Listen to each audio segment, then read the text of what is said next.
Hello everyone, Alauder here, and today I'm going to be doing a tier list of all of the bosses. And so let's get into it. So first off we have the Absolute Radiance. And really you should call this boss the Absolute Trash Can. No, just kidding, this boss is really good. This boss is amazing, it's just so fun, so challenging. And there's nothing that I would say I'm cheesed about, that can really screw you in the boss fight.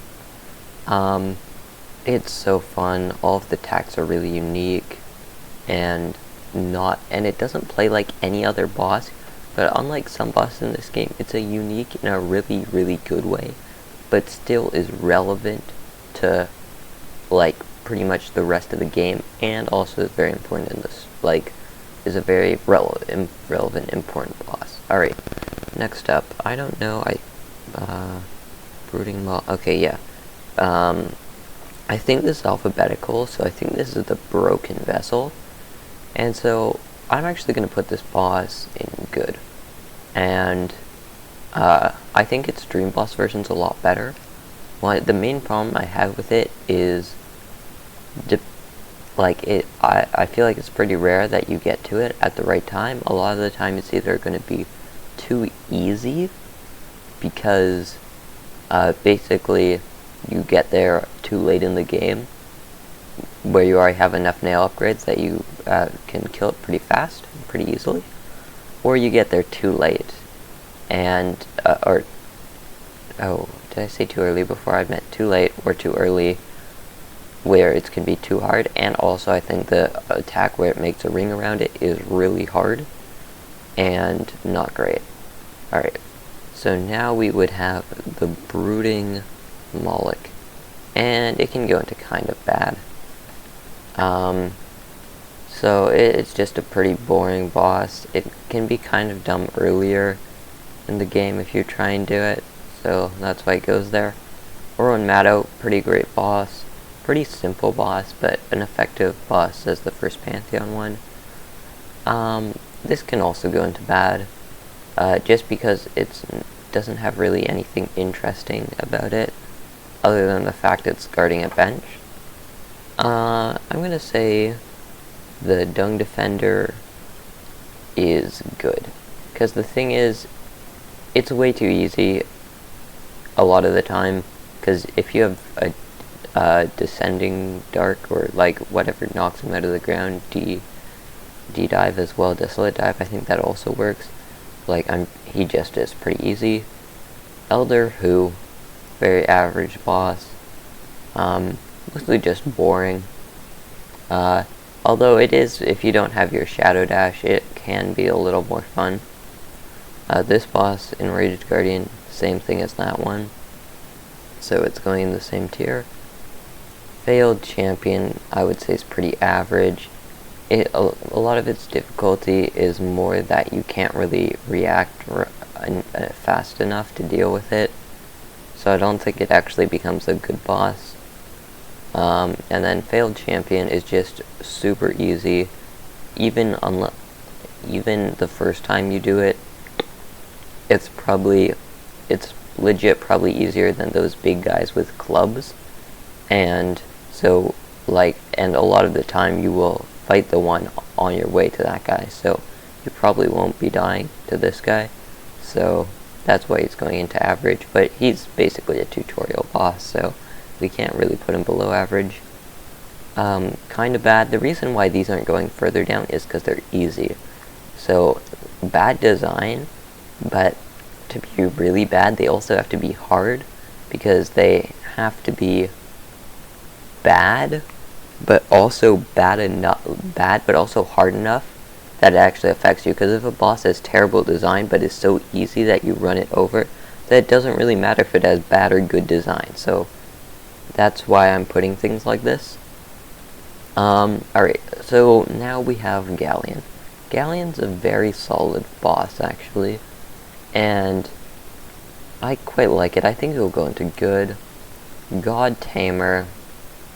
God Tamer's way too easy, because like Team Cherry knew they didn't put any hard bosses at the end of trials because they didn't want you to have to like replay the trial only to lose to the boss, because the trials is the main part of the game that's more focused on enemies as opposed to bosses, whereas the rest of the game is more based on, I would say, exploring and bosses, whereas this is a part that's focused on enemies. So this is actually super easy, so it's just going to go into average. Gorb is also a very solid fight. I think I like it a little more than Galleon. And, yeah. It's pretty solid. Sly's pretty great. I wouldn't say Sly's amazing, because the second phase is pretty hard to learn, and it's not really about the skill at the game to do it, it's more about rhythm. If it was just the first phase till he died, honestly, I think that would be a much better boss, because the first phase, like, he has so many different attacks, but all of them feel very fair, so I really like that. Grey Prince, though, I would say is probably good. Here's the thing, he's annoying when you first do him, but he's the only boss where I can really forgive that, because he, like, once you learn him, he actually becomes fun, and he's pretty unique. You get points for uniqueness, assuming that you're not, like, if you get points for being unique and good, which not that many bosses manage to do, this boss so easy doesn't count. Hive Knight, I'm gonna put at great, because here's the thing, it is straight up an amazing boss. I really like the design, and it's simplicity, but kind of beautiful simplicity. But the problem is that by the time you get to the Hive Knight, almost for sure it's going to be a cakewalk, basically, because most people don't know about the Hive, or go to the Hive last out of all the areas aside from Godhelm. So, and it also isn't really relevant to anything else aside, like, it's not relevant to anything aside from the Hive. Like, it doesn't drop an ability, or it's not it's not like Oro and Mata where you have met them before, or the boss of a Pantheon or like something, so it will go into great just because of that. This Hornet is pretty easy, but is actually kind of hard the first time you fight her. So, and it's not that interesting of a boss, but it's definitely a good step up from the False Knight. Hornet Protector, same tier, basically the same boss but scaled up. Kind of like a dream version. Alright, now we have Broken Vessel. Easy, amazing boss.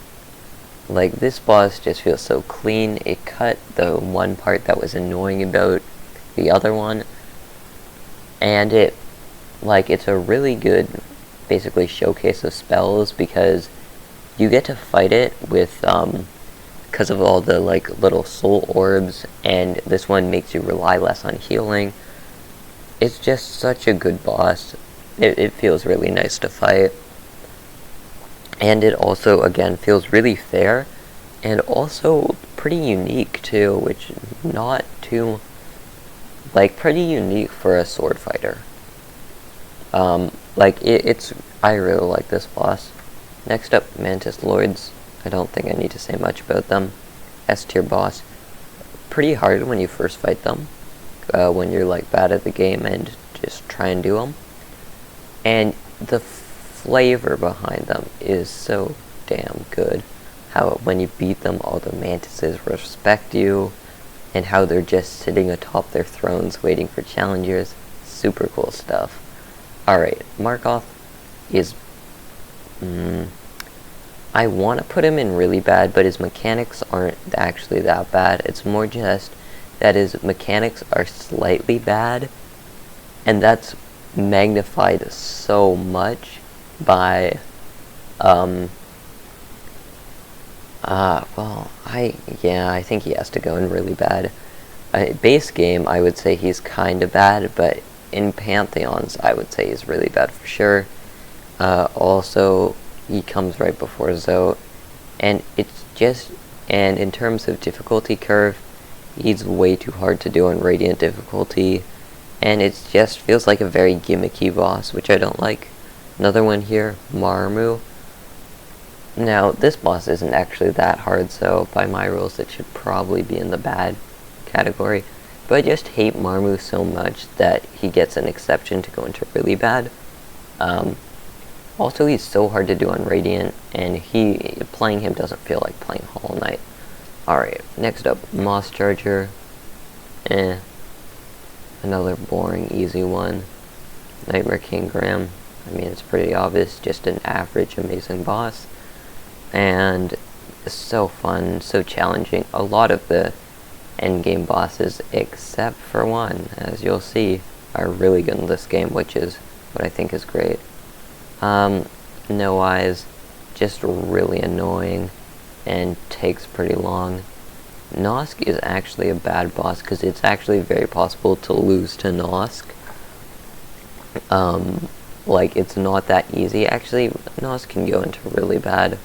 Nosk is really bad because the mechanics don't feel like Hollow Knight, and like, he moves so fast. Another boss that feels incredibly gimmicky. Alright, now we have the Blobbles. I would say they're I would say they're above average. Doing them on Radiant's kind of frustrating, but they're pretty solid bosses, and they're pretty cool for the end of Pantheon boss. End of Trial boss. Paint Master Shio. I don't know where I want to put him.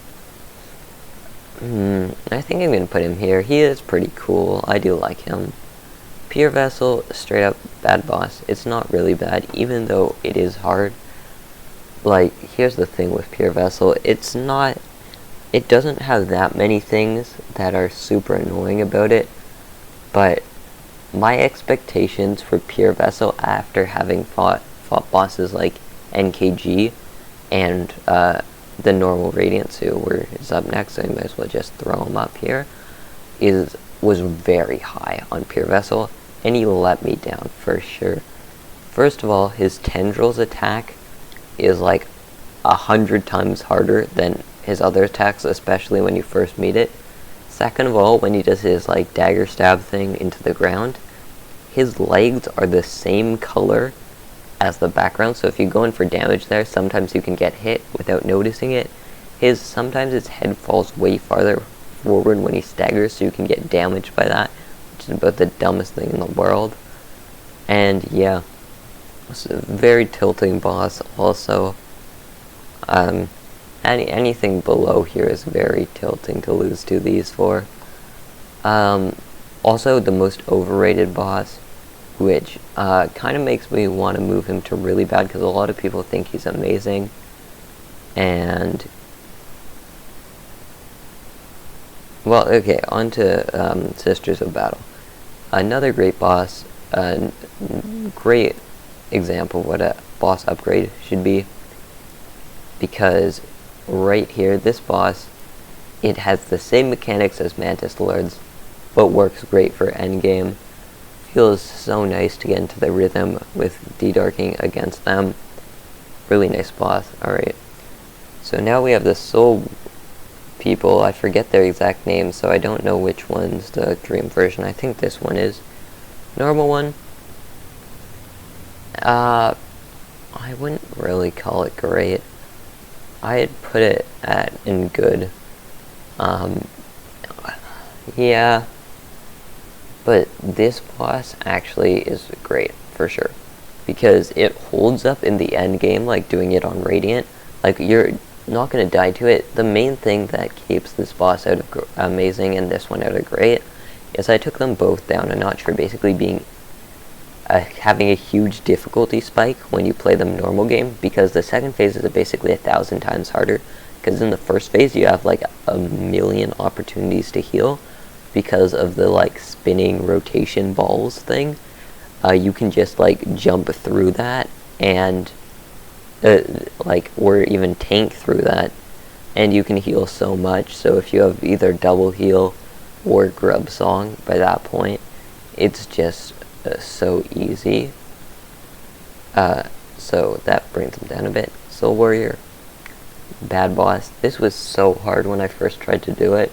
and it felt so unfair how he could teleport everywhere, and it felt very unfair as a newer player, and I could not progress basically because I was stuck on him. Collector, I might call this an average boss. I probably will. It might go up here. I'm gonna be honest, I haven't done the nail binding on Pantheon 5, so if I had, it would probably be down here, but this thing is just, I know it's very hard to do, like all bindings and stuff like that, so that's why it's not going up here. It's also just not that interesting if you have all bindings. Apparently I've never done it. I assume it must be very hard, and if you don't, then it's pretty easy. Well, at least if you have extra damage charm. What's it called? Unbreakable strength. Alright, this dude. I want to put him as a good boss. He's pretty solid. And I think the lore behind him killing himself at the end is really cool. And it's also, but here's my problem, is he is at the kind of the wrong difficulty, because I feel like he should either be a little harder or a little easier, because he's just the right difficulty that every time you want to get to base radiance, he is kind of a waste of time, I guess. He takes some time, but he just takes some time, but it's not hard enough to be a challenge or easy enough to go by super fast. Also, as the main final boss of the game, I didn't find him as good as he should be. Like the real final bosses of Absolute Radiance, which is the real final boss, was amazing. Radiance, also amazing. I just felt he didn't live up to that standard. Also, funny thing about the Radiance, this boss actually becomes incredibly hard after you do Absolute Radiance, because you're used to the Absolute Radiance's fast attacks, so then you end up just running into all of this Radiance's sluggish daggers. Traitor Lord, I want to put it at great. Here's the thing, mechanically as a boss it's only good, or maybe even average, but what makes it so much better is this is the perfect boss to showcase. It absolutely does an amazing job fulfilling its purpose as the showcase boss for D-Dash, Shadow Dash, as well as Sharp Shadow Charm. So that's why it's here. This boss, it's a thing. It's basically like a worse version of NKG, and it's just kind of less interesting. Umu is an interesting one. If I was talking about the base game, it would go probably kind of bad or bad. But if I'm talking about the God Home one, it would go in good, because I think the God Home version is really interesting as opposed to the base game one, which kind of sucks and is boring. So I'm going to put in an average, pick the middle ground. This boss is boringly bad, average. Watcher Knights are a really tough one, because there's a reason to put them in bad, there's also a reason to put them in great. Because here's the thing with the Watcher Knights, is the Watcher Knights, they're a mechanically good fight, but they're way too hard for where they are in the game. They should not be that early in the game, where they should be at a harder spot. Maybe they could be the direct guards to the Hall Knight or something, and that would make them so much better, because they are way too hard for where they are. So I think I'm just gonna put them in average. They're so horrible. I hate them so much to play against. I hated them so much, such a waste of time when they weren't fun really when I played them. Especially when one did the ground roll and one did the bounce roll. It feels, as a not very good player, it feels basically impossible to escape from that. So that's why it's going there. It's very frustrating as a newer player, but I have to recognize that mechanically it's a very solid fight. Um, this dude, Bigger Dung Defender, can honestly be neither great or amazing. I think I would put it in amazing. It feels pretty clean. Like, you can't just kill it easily by just de-darking or de-diving, and you have to, like, be careful. Like, it feels very fair. I really like it. Solid fight. Bounce mechanics, except rather than being Marmu's so fast that the bounce mechanics are basically cheese. This dude, you can actually foresee where they're going, which is really nice. And yeah, so now we have Wingnos, which is a solid boss. Definitely way better than normal Nosk, but it's not amazing. I like the kind of, I guess, grindy style of the fight. And yeah, Zero, kind of your introduction, gonna be the first Dream Warrior you fight, unless you stag out at Resting Grounds, and I think it does its job for that, as showing you that Dream Warriors are kind of simple and have effects when they go to lower health. So, average boss here. Honestly, I kind of put it in kind of bad for just being a waste of time, but the joke of it is kind of funny. Well, not really funny, but like, it's mostly for the joke of it, obviously, so that's why it sits in average. If you disagree with me, which you probably do, because you're probably one of those people who likes Pure Vessel somehow, then you can put that in the comments. But if you disagree with me on something other than Pure Vessel, I would like to hear your take on it. And that is it. Thank you oh so much for watching. I am out.